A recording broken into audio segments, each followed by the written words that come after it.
আচ্ছা বলো তো, কোরআন শরীফে মোট কতটা কতটা সূরা আছে?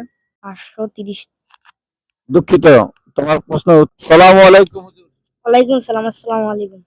ওয়ালাইকুম আসসালাম। তুমি কেমন আছো? আলহামদুলিল্লাহ, আপনি কেমন আছেন? আলহামদুলিল্লাহ ভালো আছি। আমরা ডেস্টিনেশন বার হিউম্যানিটির পক্ষ থেকে এসেছি। আপনাকে প্রশ্ন করব, ইসলামিক দুটো প্রশ্ন করব, এই প্রশ্ন উত্তর দিতে পার প্রশ্নে 10 টাকা করে পাবা। জি, তা প্রশ্ন ধরবো? ধরুন। ধন্যবাদ তোমাকে প্রশ্ন করার অনুমতি দেওয়ার জন্য। তুমি মাদ্রাসায় কোন ক্লাসে পড়ো?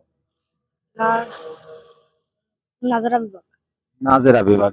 আচ্ছা বলো তো, কোরআন শরীফে মোট কতটা কতটা সূরা আছে? মোট 530। দুঃখিত, তোমার প্রশ্নের উত্তরটি ভুল হয়েছে। দ্বিতীয় প্রশ্ন তোমার জন্য সুযোগ থাকলো।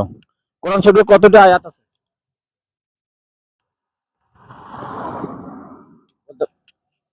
দুঃখিত, এটারও উত্তর পারেনি। তৃতীয় প্রশ্ন তোমার জন্য, 3 নম্বর প্রশ্ন থাকলো। আমাদের শেষ নবীর নাম কি? হযরত সাল্লাল্লাহু আলাইহি সাল্লাম। পুরা নামটা বলো। মুহাম্মদ সাল্লাল্লাহু আলাইহি সাল্লাম। ধন্যবাদ, তোমার প্রশ্নটি সঠিক হয়েছে। এই সঠিক উত্তরের জন্য তুমি পাচ্ছ আমাদের কাছ থেকে 50 টাকা নগদ পুরস্কার। তুমি কি পুরস্কার পেয়ে খুশি হয়েছো? আলহামদুলিল্লাহ। ধন্যবাদ। আরো সুন্দর সুন্দর প্রশ্ন আমরা করবো, তোমরা এই লেখাপড়া গুলো করবা যেন আমরা আরো পুরস্কার দিতে পারি। আমরা আরো কষ্ট পেলাম যে তুমি পুরা প্রশ্ন উত্তর দিতে পারোনি। Thank you. আসো। আসসালামু আলাইকুম।